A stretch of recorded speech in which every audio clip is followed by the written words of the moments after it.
اعوذ باللہ من الشیطان الرجیم بسم اللہ الرحمن الرحیم۔ عزیز طلباء، آج ہم جماعت دہم کا چھٹا سبق شروع کر رہے ہیں۔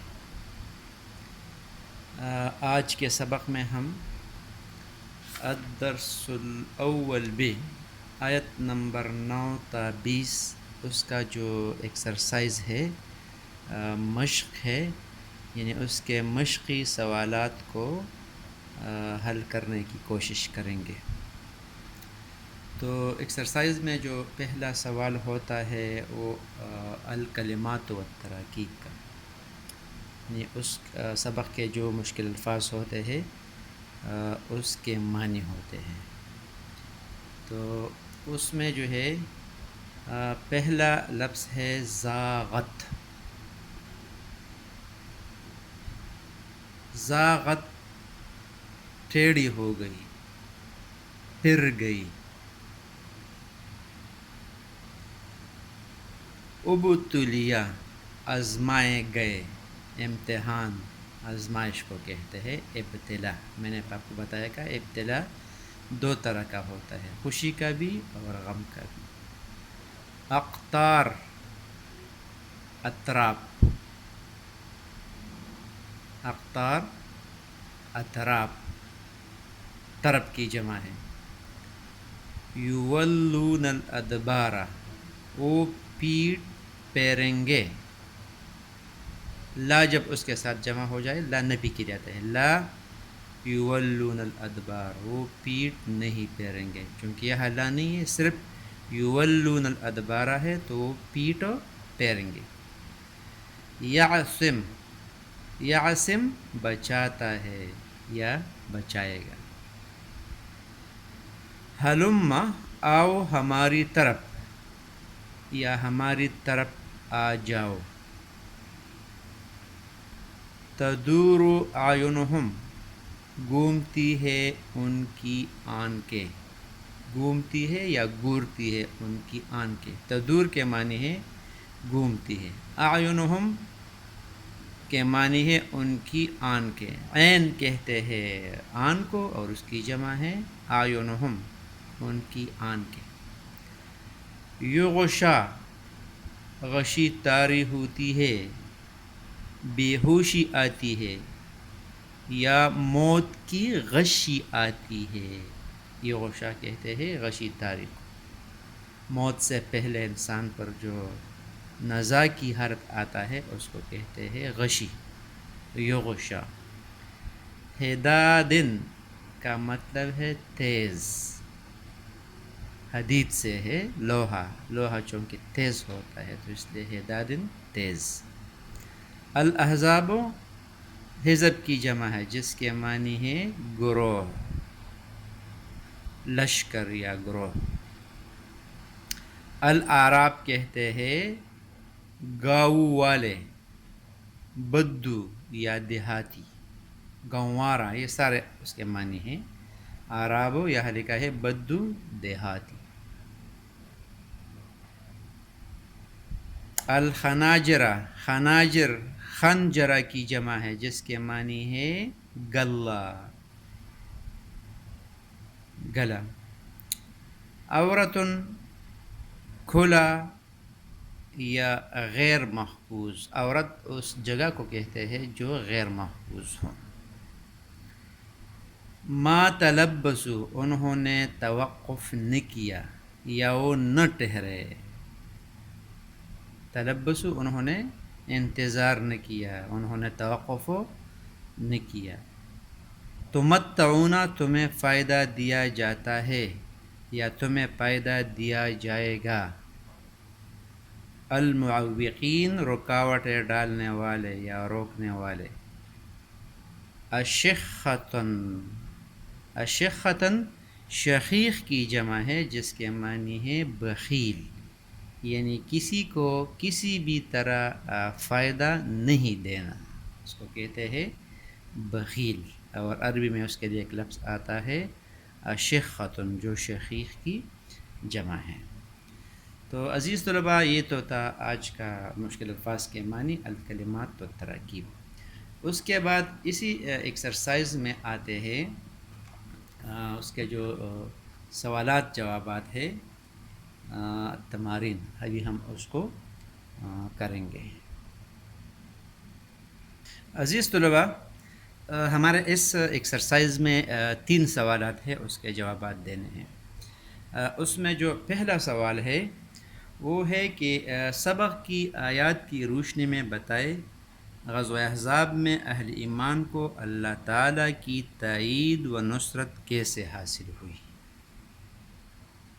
تو اس کو آیات کی روشنی میں ہمیں بتائیں گے کہ اللہ نے کس طرح مسلمانوں کی مدد کی۔ عزیز طلباء،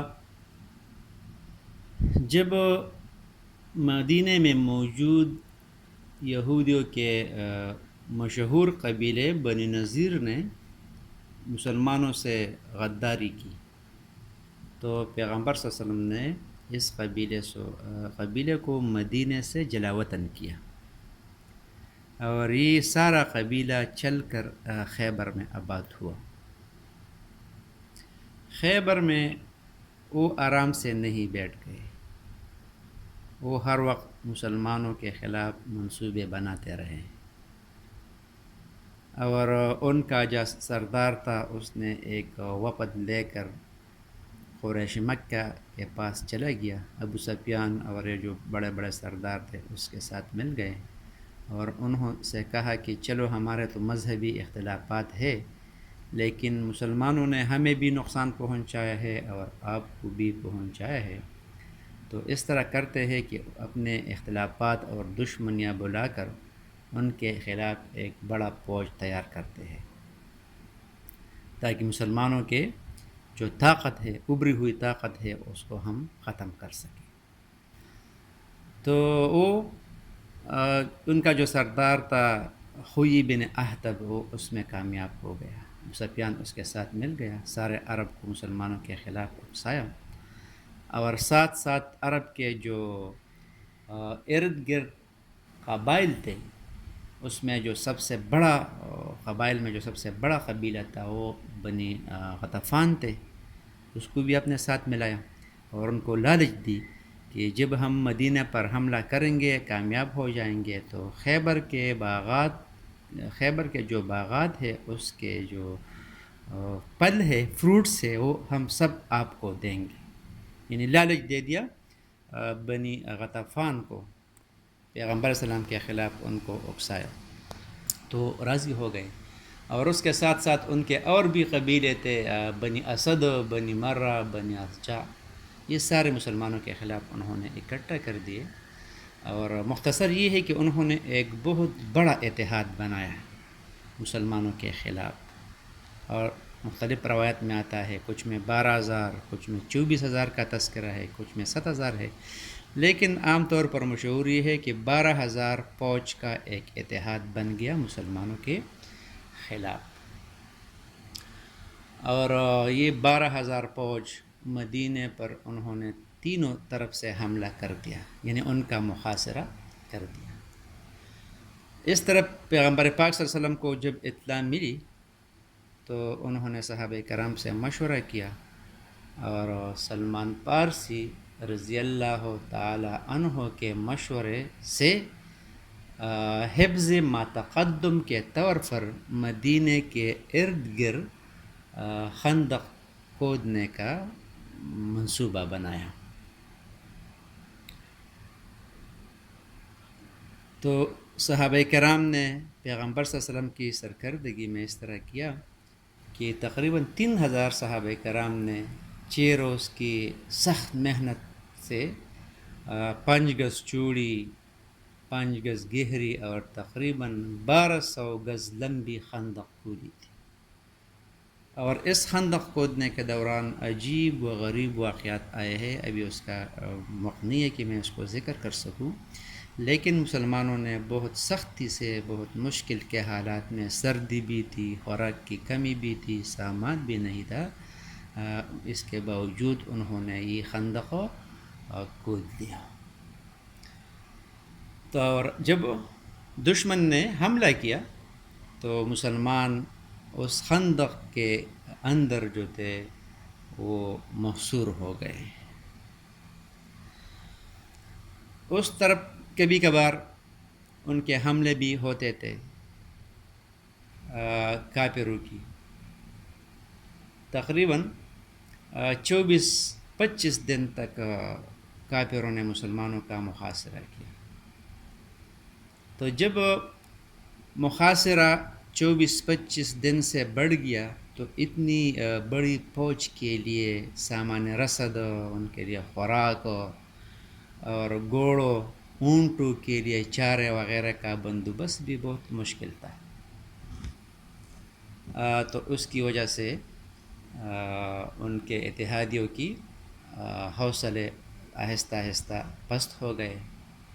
اور ادھر مسلمان بھی بہت سختی میں مبتلا تھے. خوراک کی کمی تھی اور بھوک پیاس تھی اور سخت سردی بھی تھی. تو اس موقع پر اللہ تعالیٰ نے مختلف طریقوں سے مسلمانوں کی امداد کی ہے. اس کا تذکرہ کچھ اس طرح ہے. اسی رات اللہ رب العزت نے اچانک سخت آندھی بھیجی اور اس آندھی میں شدید طوفان تھا اور بہت زیادہ تاریکی تھی. انسان کو انسان نہیں دکھائی دیتا تھا. اور اس آندھی سے دشمن کے خیمے اکڑ گئے، ان کے چولہے بجھ گئے اور فوج کے لیے جو دیگیں جس میں خوراک پکائی جاتی تھی وہ الٹ گئی. سخت اندھیرا تھا، کچھ دکھائی نہیں دیتا تھا اور اس میں ان کے گھوڑے چھوٹ کر بھاگ گئے. اور اس کے علاوہ اللہ تعالیٰ نے فرشتے بھی بھیجے، لیکن فرشتے لڑائی کے لیے نہیں، وہ مسلمانوں کو حوصلہ دینے کے لیے اور کافروں کو ڈرانے کے لیے اللہ نے فرشتے بھیجے. تو ابو سفیان اور ساتھ ساتھ اللہ نے دشمن کی جو فوج تھی، مشرکین مکہ اور مدینہ میں موجود بنی قریظہ کے درمیان جو معاہدے بھی ہوئے تھے، ان کو بھی اللہ نے ایک آدمی کی شکل میں ان میں پھوٹ ڈال دی. وہ بھی ایک دوسرے بدزن ہو گئے. اور اسی طرح ابو سفیان نے بھاگ کر فوج کو واپس جانے کا حکم دے دیا.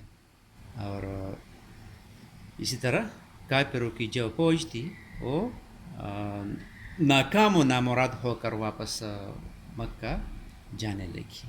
تو اللہ تعالیٰ نے اسی طرح مسلمانوں کی مدد کی اور اس کا تذکرہ اللہ تعالیٰ قرآن میں اس طرح فرماتا ہے.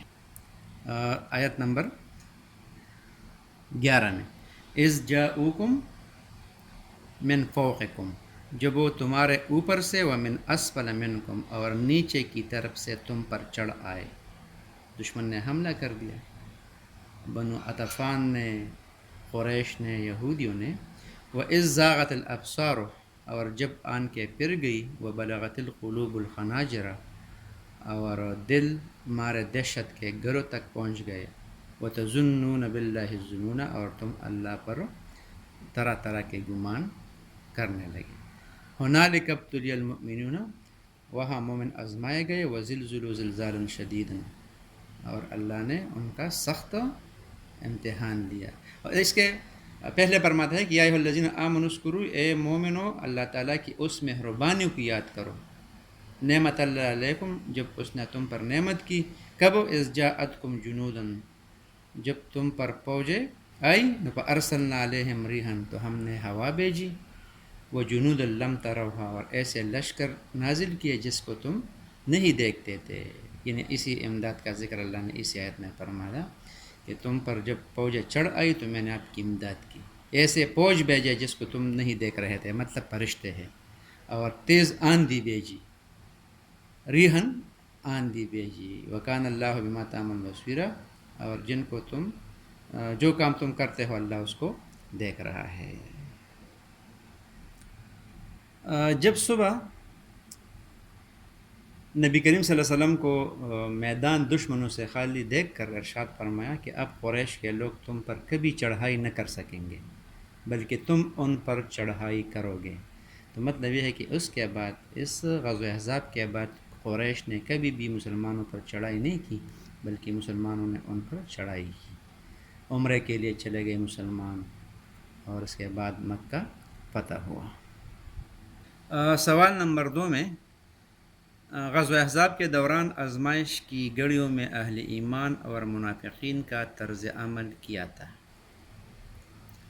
تو اس میں یہ لکھنا ہے کہ جب لڑائی شروع تھی تو اس دوران منافقین کا طرز عمل کیا تھا اور مسلمانوں کا طرز عمل کیا تھا. تو مسلمان یہ ٹھیک ہے کہ بہت شدید سختی کی حالت میں تھے. جب کفار کی فوجیں اوپر نیچے الغرض ہر طرف سے تم پر چڑھ آئے وہ ایسا وقت تھا کہ خوف و دہشت سے آن کے پترا جاتی اور کلیجے منہ کو آنے لگے اور تم اللہ سے طرح طرح کے گمان کرنے لگے تھے.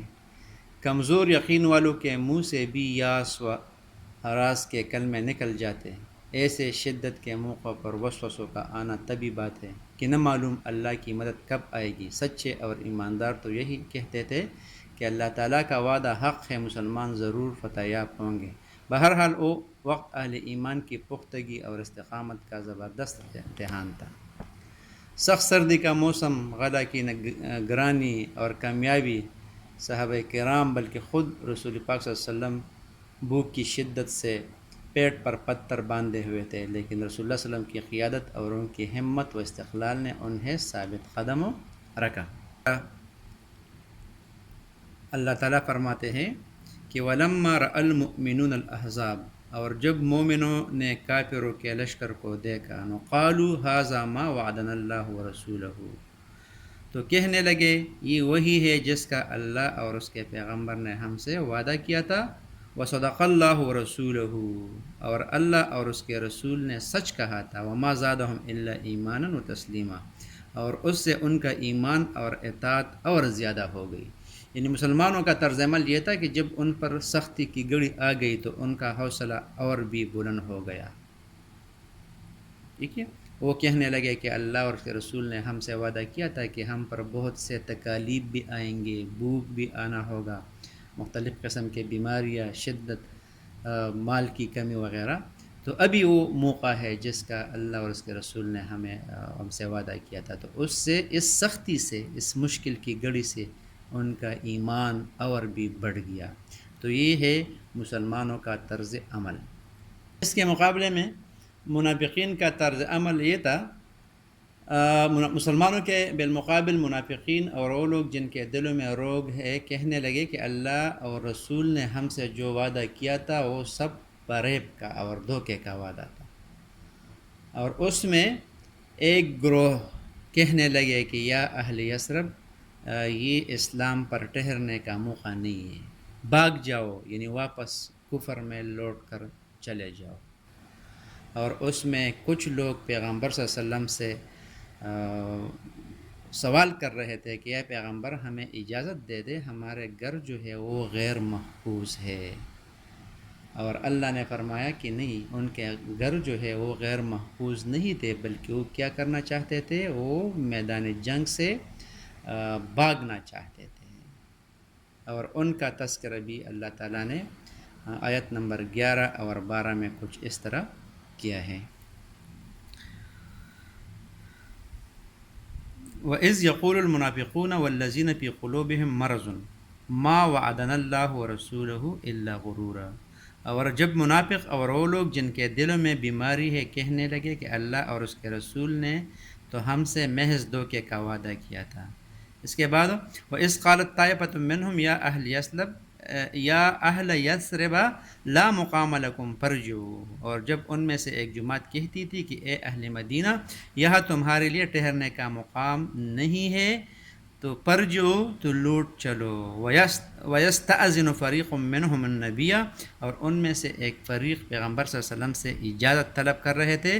یقولون ان بیوتنا عورتن, اور کہنے لگا کہ ہمارے گھر کھلے پڑے ہیں. وما ہی بعورۃ، اللہ تعالیٰ نے جواب دے دیا حالانکہ ان کے گھر کھلے نہیں تھے، ان کے گھر محفوظ تھے.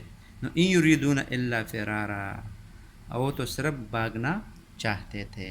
تو منافقین کے حوصلے پست تھے اور وہ ان سے کیا کرنا چاہتے تھے؟ بھاگنا چاہتے تھے. تو اسی سوال کا جواب آپ ان دو آیات کا حوالہ دیں گے اور ساتھ ساتھ خود تشریح بھی لکھیں گے. سوال نمبر 3 میں ہے کہ ان آیات میں جہاد میں رکاوٹ ڈالنے والوں یعنی المعوقین کے بارے میں کیا فرمایا گیا ہے. تو دیکھیں، مکہ میں صرف کافر تھے. جب پیغمبر صلی اللہ علیہ وسلم مدینہ تشریف لے آئے تو وہاں پر مختلف لوگوں سے آپ صلی اللہ علیہ وسلم کا سامنا تھا. ایک تو پیور مسلمان تھے اور دوسرے یہودی تھے اور تیسرا فریق مدینہ میں تھا جو بہت مشہور ہے کتابوں میں، وہ ہے منافقین. یہ مدینہ کے منافقین بہت زیادہ مشہور ہے. ضرب المثل کے طور پر بھی آج کل لوگ اس کا تذکرہ کرتے ہیں.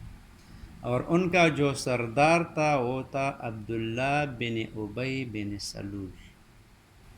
یہ ان کا سردار تھا. یہ ہر وقت مسلمانوں کے خلاف، پیغمبر صلی اللہ علیہ وسلم کے خلاف وہ منصوبے بناتے تھے.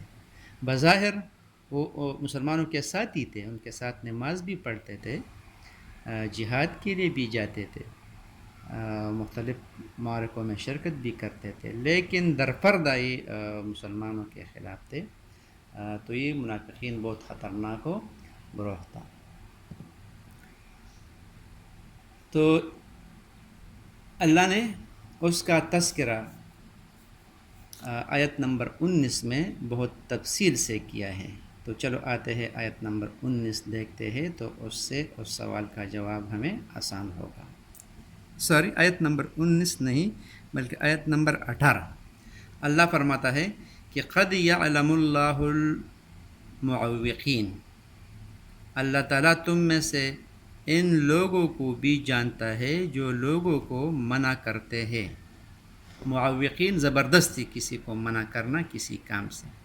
والقائلین لاخوانہم، اور اپنا بھائیوں سے کہتے ہیں ہلم الینا، کہ ہمارے پاس چلے آؤ. اپنے بھائی سے کہتے ہیں کہ ہمارے پاس چلے آؤ اور جہاد میں مت جاؤ. ولا یأتون البأس الا قلیلا، اور لڑائی میں نہیں آتے ہیں مگر بہت کم. تو یہ معوقین تھے. پہلی سبت ان کی یہ تھی کہ یہ اپنے بھائیوں کو لڑائی میں، جہاد میں پیغمبر صلی اللہ علیہ وسلم کے ساتھ جانے نہیں دیتے تھے. ان کے منع کرتے، ان کو وسوسے دلاتے، ان کو ڈراتے تھے کہ آپ کیوں جاتے ہیں پیغمبر صلی اللہ علیہ وسلم، ابھی تو ابو سفیان اور اس کا قبیلہ آئے گا اور مسلمانوں کو 1-2 گھنٹوں میں ختم کر دیں گے اور مدینہ کا اینٹ سے اینٹ بجا دیں گے. آپ کیوں اپنے آپ کو موت کے آغوش میں لے جانا چاہتے ہو؟ تو یہ معوقین تھے. دوسرے فرماتے ہیں کہ ولا یأتون البأس قلیلا، اور لڑائی میں نہیں آتے مگر بہت کم. لڑائی میں نہیں آتے، اگر آتے بھی ہیں تو بہت کم آتے ہیں. اشقۃ علیکم، تمہارے بارے میں بخیل ہے. اللہ نے پیغمبر سے بتایا کہ یہ پیغمبر کے بارے میں بہت بخیل تھے، یعنی نہیں چاہتے تھے کہ پیغمبر کو کچھ فائدہ پہنچے. تو اس کے بعد اس کا تذکرہ ہے کہ فَإِذَا جَاءَ الْخَوْفُ، اور پھر ڈر کا وقت آئے، نُرَأَيْتَهُمْ، آپ اس کو دیکھ لیں گے، يَنْظُرُونَ إِلَيْكَ، تمہاری طرف دیکھ رہے ہیں، تَدُورُ أَعْيُنُهُمْ، اور ان کے آنکھیں اسی طرح پھر رہی ہے، كَالَّذِي يُغْشَى عَلَيْهِ مِنَ الْمَوْتِ، جیسے کسی کو موت کی غشی آ رہی ہو، گویا کہ یہ موت سے پہلے مر رہے ہیں، بہت گور گور کر آپ کو دیکھ رہے ہیں. پھر کیا ہوتا ہے جب اچانک منظر چینج ہوتا ہے، مسلمان کامیابی حاصل کرتے ہیں، کافر بھاگ جاتے ہیں. فَإِذَا ذَهَبَ الْخَوْفُ، اور پھر جب خوف جاتا رہے، نُسَلَقُوكُمْ بِأَلْسِنَةٍ خِدَادٍ، تو تیز زبانوں کے ساتھ تمہارے بارے میں زبان درازی کرے. پھر جب مسلمانوں کو کامیابی ملے تو ان کی زبانیں چلتی ہے تیزی سے کہتے ہیں کہ یہ لڑائی تو ہماری وجہ سے آپ جیت چکے ہیں، ہمیں ہماری غنیمت میں زیادہ حصہ دے دیں، اگر ہم آپ کے ساتھ نہیں ہوتے تو شاید آپ کامیاب نہیں ہوتے. تو اس طرح پھر زبانیں چلاتے ہیں. پہلے وہ موت سے ڈرتے تھے، پھر اللہ فرماتا ہے اشخۃً علی الخیر، اور مال میں کیا کرتے ہیں؟ بخل کرتے ہیں. آپ کو خیر پہنچانے میں کیا ہے؟ یہ بخیل ہے. تو پھر اللہ نے بتایا کہ اولئک لم یؤمنوا، یہ لوگ حقیقت میں ایمان لائے ہی نہیں ہیں. فاحبط اللہ اعمالهم، تو اللہ نے ان کے اعمال ضائع کر دیے. اور کان ذلک علی اللہ یسیرا، اور یہ اللہ کو آسان تھا. تو اللہ نے اس پر آخری مہر لگا دیا کہ یہ جو ہے یہ ایمان والے نہیں ہے، یہ منافق ہے. اور منافق ان المنافقین فی الدرک الاسفل من النار، منافقین جہنم کے سب سے نچلے طبقے میں ہوں گے. تو اس کو منافق کہا گیا، یا اور ان کا اعمال، منافق کا عمل کیا ہے؟ اس کا نیک عمل بھی اس کو کچھ فائدہ نہیں پہنچاتا ہے. اور اس کے بعد تذکرہ کیا کہ یحسبون الاحزاب لم یذهبوا، یہ ایسے بزدل ہے کہ فوجیں چلی گئی ہے لیکن پھر بھی یہ ڈرتے ہیں کہ نہیں، اس کے کچھ ساتھی یہاں رہے ہیں. وَإِن يَأْتِ الْأَحْزَابُ يَوَدُّوا لَوْ أَنَّهُمْ بَادُونَ بِالْأَعْرَابِ، اور اگر لشکر آ جائے تو تمنا کرے کاش گنواروں میں جا رہے. یسألون عن انبائکم، اور تمہارے خبریں پوچھا کرے. مطلب ہے کہ یہ دور سے تماشا دیکھنا چاہتے ہیں کہ بس وہ لڑائی کرے ہم دیکھتے. وَلَوْ كَانُوا فِيكُمْ مَا قَتَلُوا إِلَّا قَلِيلًا، اور تمہارے درمیان ہو تو لڑائی میں نہ کرے مگر بہت کم. تو یہ موقعین تھے، ان کی یہ صفات تھے. لیکن اللہ نے بتا دیا کہ اللہ نے ان کے اعمال ضائع کر دیے، یہ بڑے درجے کے منافق تھے. تو عزیز طلباء، آج کے لیے اتنا ہی کافی ہے. وما علینا الا البلاغ.